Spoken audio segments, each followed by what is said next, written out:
आदिवासी संस्कृती हजारो वर्षांपासून डोंगरदऱ्यात वास्तव्य करून आहे. आपली स्वतःची वेगळी ओळख निर्माण करून त्यांनी निसर्गालाच आपला गुरु मानले आहे. दिवसभर काबाड कष्ट करत अनेक लोकोत्सव, लोकनृत्य, लोकपरंपरा त्यांनी मनोभावे जपले आहेत. आज जरी ते आधुनिकतेकडे वाटचाल करत असले तरी आपल्या लोकसंस्कृतीला त्यांनी जीवापाड जपले आहे. अनेक सण, उत्सव, लोककला आदिवासी समाजात मोठ्या उत्साहाने साजऱ्या केल्या जातात. होळी, भोंगऱ्या, डोंगरादेव हे समाजाचे महत्त्वपूर्ण सण उत्सव आहेत. त्यात डोंगरादेव उत्सवाचे महत्त्व अनन्यसाधारण आहे. नाशिक, नगर, धुळे, नंदुरबारचा काही भाग आदी ठिकाणी मोठ्या प्रमाणात हा उत्सव साजरा केला जातो.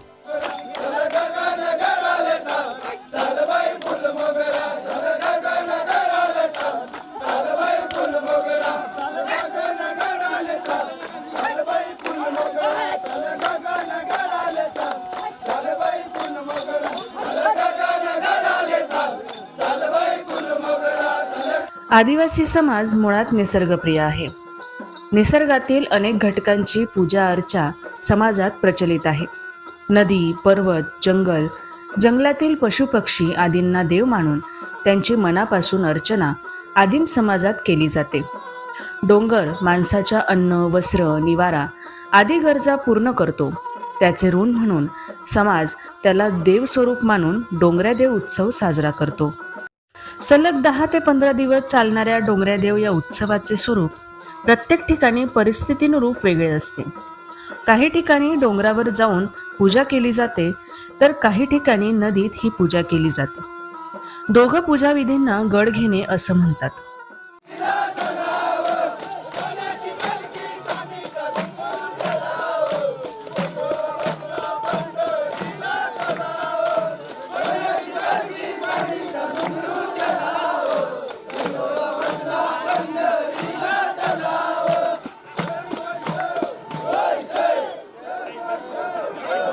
गावात एक मध्यवर्ती ठिकाण निवडलं जातं. त्या ठिकाणी सर्व लोक 10 दिवस राहतात. त्याला खळ म्हणतात. जे लोक खळ्यात राहतात त्यांना मावल्या म्हणतात. त्या ठिकाणी पिठाची रास मांडली जाते. 2-4 ऊस आजूबाजूला खोचून खोपडी तयार केली जाते. तसेच बाहेर आजूबाजूला बांबू लावून गोल सर्कल केलं जातं. दिवस रात्र तिथंच राहायचं. दिवसभर उपवास करायचा आणि रात्री स्वतः जेवण बनवून खायचं असा दिनक्रम असतो. रात्री कार्यक्रम बघायला सर्व लोक जमतात. लहानापासून मोठ्यांपर्यंत सर्व लोक कार्यक्रमाचा आनंद घेतात. या खळ्यातल्या सर्व माऊल्या त्या दिवशी मनसोक्त नाचतात. डोंगराचं गुणगान करणारी जुनी गाणी इथं म्हटली जातात. पावरी वाद्याच्या ठेक्यावर हा नाच खुलत जातो. काही माऊल्यांच्या अंगात देव उतरतो म्हणे. त्याही बेफाम होऊन नाचतात.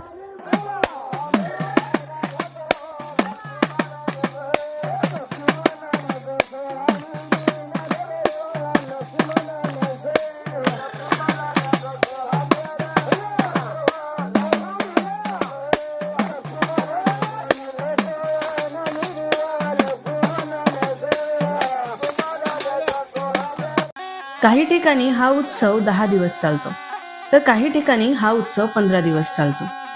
या दिवसात काही ठिकाणी देवी देवतांचे सोंगही काढले जातात. यात राम, लक्ष्मण, सीता व इतर देवी देवता यांचं सोंग घेऊन लोक नाचतात.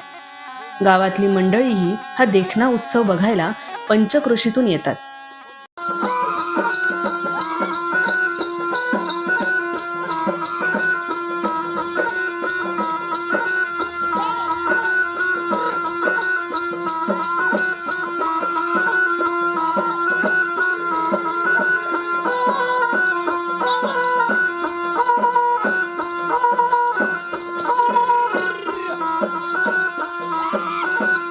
उत्सवाच्या आदल्या दिवशी माऊल्या डोंगरावर जायला निघतात.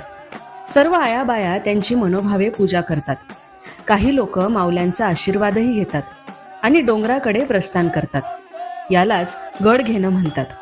रात्री सर्व लोक गडावर मुक्कामी राहतात आणि दुसऱ्या दिवशी विधिवत गडाची पूजा करून माऊल्या खाली येतात. माझं नाव सचिन दादाजी माळे आहे. गाव आमचे टाकळे आहे, तालुका मालेगाव, जिल्हा नाशिक.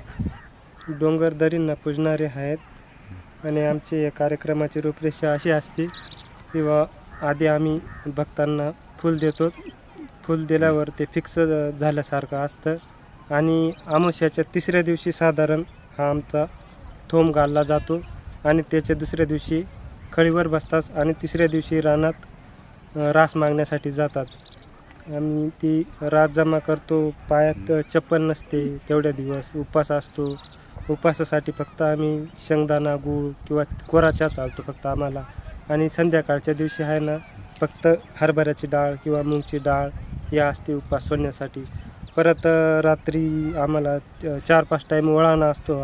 वळाणा म्हणजे ते करावंच लागतं उठावं लागतं थोडं नाचण्यासाठी. मग गाणे गातात असं चालतं. हे सलग हे कार्यक्रम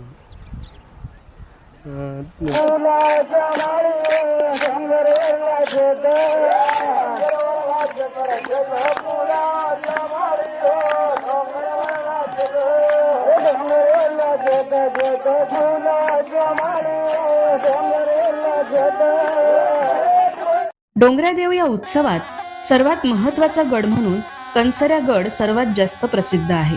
त्याचे स्थान या उत्सवात खूपच महत्त्वपूर्ण आहे. वर्षभर या ठिकाणी भाविक दर्शनासाठी जात असतात.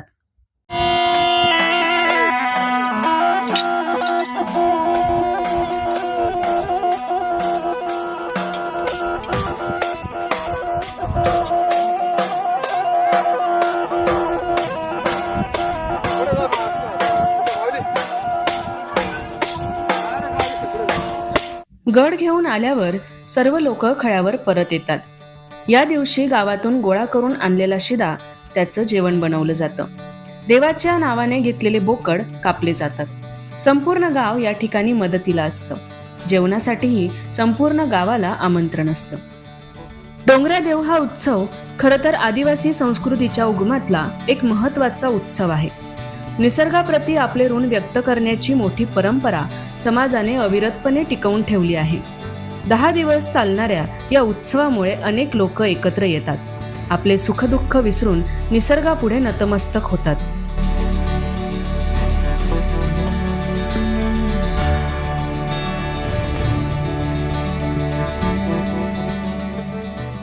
समाजातल्या या लोकपरंपरा टिकवणं, त्यांचं संवर्धन करणं हे आपलं आद्य कर्तव्य आहे. आधुनिकतेच्या नावाखाली होणारी निसर्गाची हानी ही येणाऱ्या पिढ्यांना खूपच घातक आहे.